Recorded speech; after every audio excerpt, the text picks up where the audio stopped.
is a story of how I came to run aground in my boat, having just launched her, and the events that followed. I'm telling this story because I hope that other sailors will find it interesting and some will maybe learn from it. And also, since this happened, I've felt I really wanted to reflect on the events that happened and learn from it myself.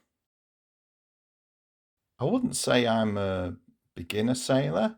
I've been sailing for a number of years, and I built my own boat, a pocket ship, which I recently sold. It's down on the south coast of England now with a new owner, and I bought this other boat. So I was looking forward to taking her out and starting to get to know the boat and enjoy sailing her.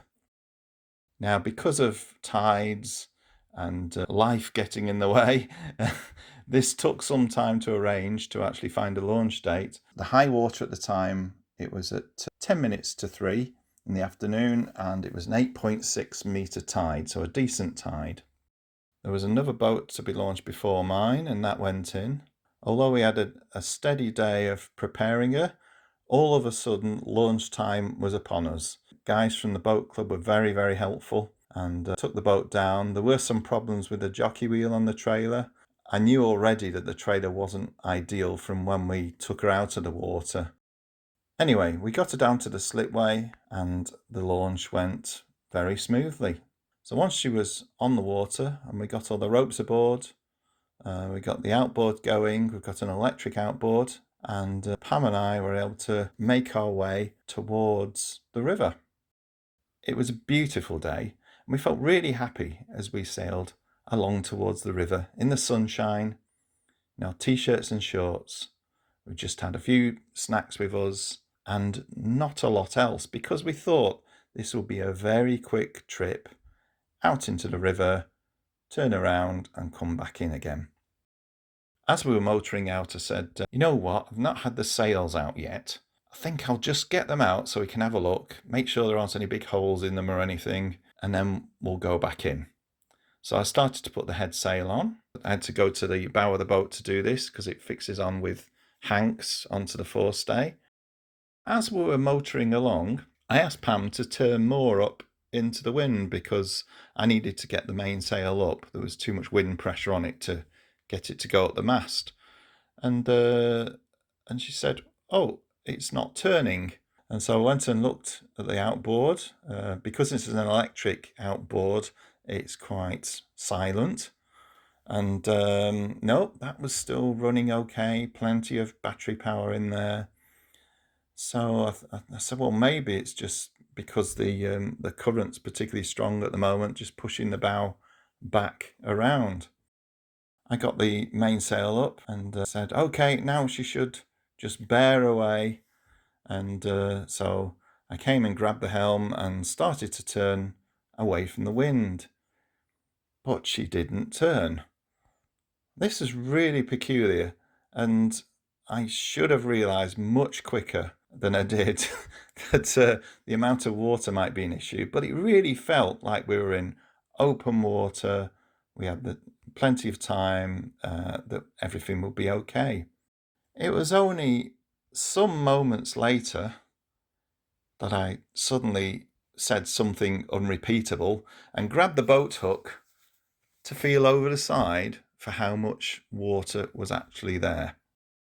And it turned out we were sat in about 18 inches of water, and the boat draws 2 feet. So already we'd run aground and the water was going out fast.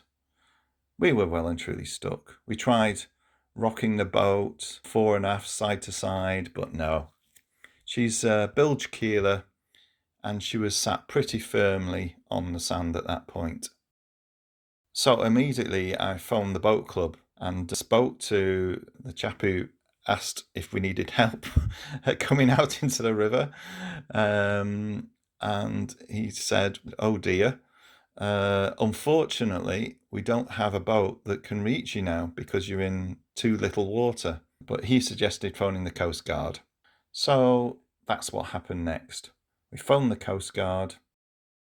It was about 3:30, only some 30 minutes or so after high water. But what we'd done was we'd sailed across the main river channel and up onto what's known as the Southport Bank. I phoned the Coast Guard, they asked us some questions and made me realise how stupid I'd been, actually, because although it was a glorious day and we thought, well, it'd just be a quick trip out, we'd not really got any proper clothing with us, any warm clothing, waterproofs, or any proper food and water supplies. We had a bit of water and a few sweets. That was it. So it wasn't looking good for us staying on the boat until the next high tide. And the next high tide would be 1:30 in the morning. So fortunately, the Coast Guard decided for us. They had spoken to the local lifeboat, which actually wasn't far away from where we were stuck, and they decided that the lifeboat would come and get us.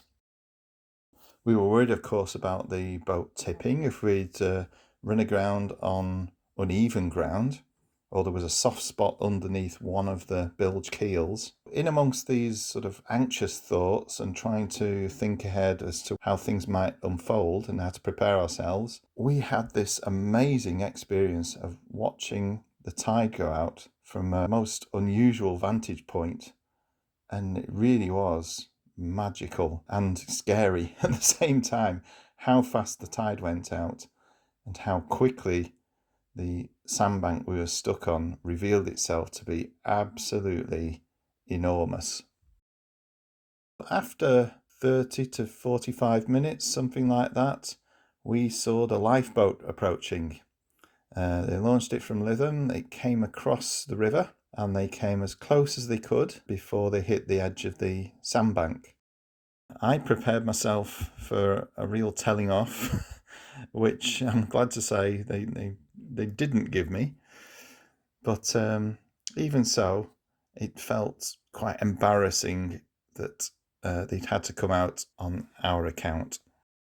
But they were really, really nice, really lovely. As they approached, we asked if we're okay, and they said, let's prepare to leave the boat until some point later when we can retrieve her. So I got everything stowed, got the anchor out. We had a brief conversation about how much line we needed to be on it. I didn't have enough on already, so we needed to attach another rope to put about 35 meters of rope onto the anchor, and there was a short chain at the end, at the anchor end. We were warned that the sandbank in places was really soft, so we walked behind the lifeboat crew on the way back to the lifeboat just to make sure that we didn't get stuck. Before heading home, I spoke with my colleagues at the boat club and we agreed that we would try and retrieve the boat the next day. The next day, my fellow sailors Rick and Mike would take me out on Rick's boat, which is quite a large motorboat. We attached to the back a dinghy with an outboard motor. We headed out. We could see that she was still there, still attached to her anchor. I think she had moved a bit since the previous day, but unfortunately the high tide today was 8.3 meters, so it was 0.3 of a meter lower than the previous day. As we approached the edge of the river, we saw the depth rapidly decreasing, and so we got as close as we could, just touching the riverbank. But it was clear that my boat was way too far away at this point to reach safely with the prevailing currents and lack of water. And also we could see that my boat wasn't floating properly, not even at high tide. She was still tilting a bit towards the front, and there was a gap underneath that could be seen in front of the rudder.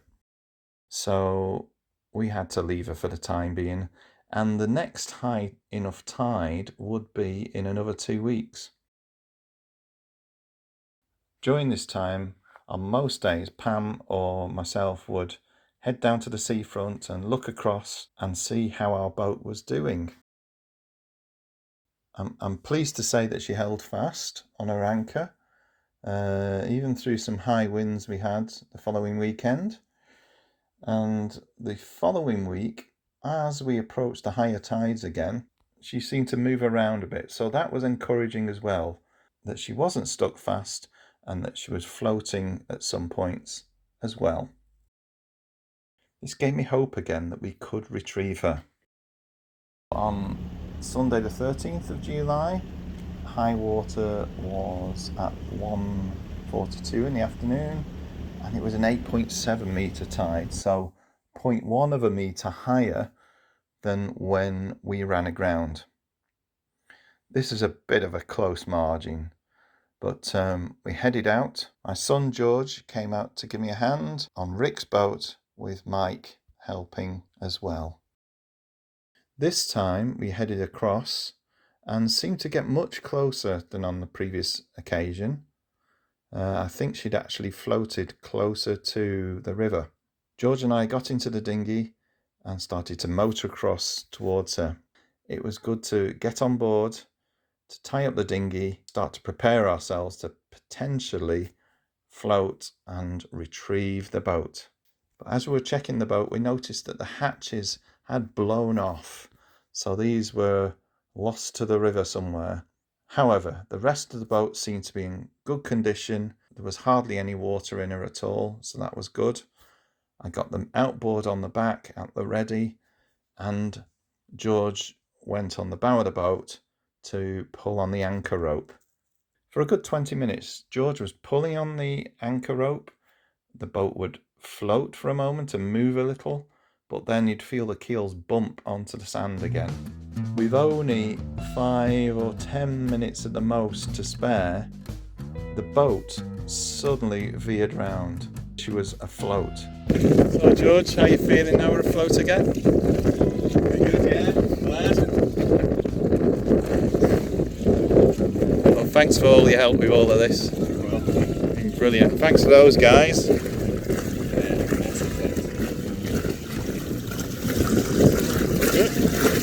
Good to Mike and Diver. Brilliant blokes.